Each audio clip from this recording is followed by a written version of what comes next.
All right, so here we are. It's Monday, August 6, 2012. It is 5 o'clock, and this is Monday Morning Alert, brought to you by Bloomgren Seed in Boone, Iowa. Now, don't get me wrong, it's 5 o'clock in the afternoon. It's 5 p.m., not 5 a.m. And right now in northern Boone County, we're about 94 degrees. So, yep, we're another hot one, and we've been stretched and stressed about as far as we can go. So, just a couple things I want to talk about.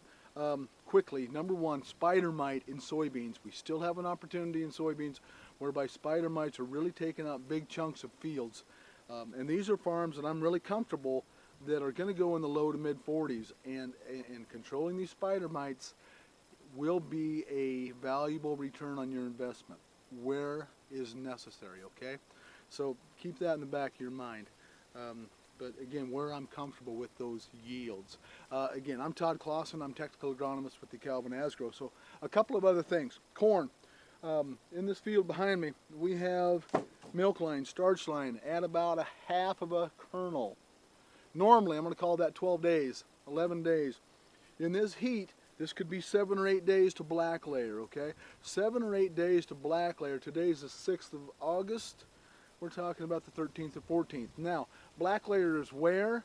32, 33, maybe 34% moisture, depending on genetics.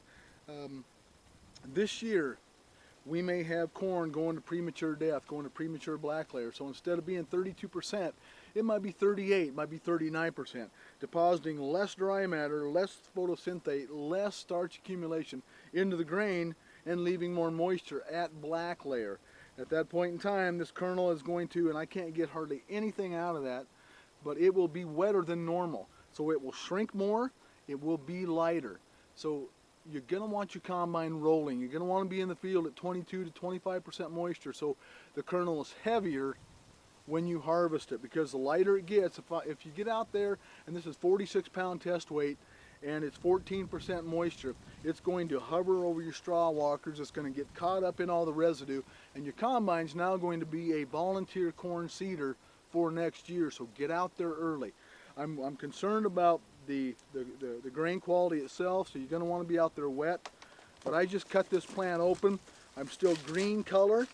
I have a pretty decent ear, not a fabulous ear, but pretty decent, and I am really soft. I'm already giving up my stalk, and it's August 6th. So we're going to have to be ready to rock and roll in 2 weeks, 2.5 weeks.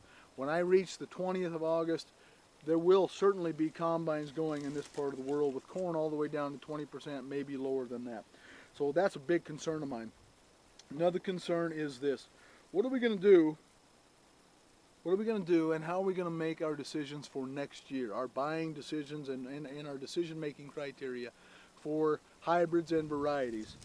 We're going to have trials out here that are going to average 70 bushels an acre in corn up to 210, maybe 220 bushels an acre.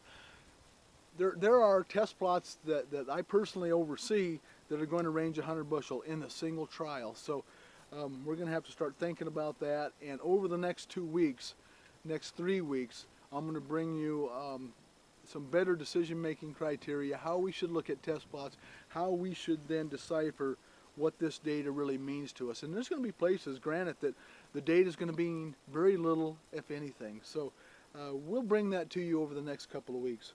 So here we are in northern Boone County.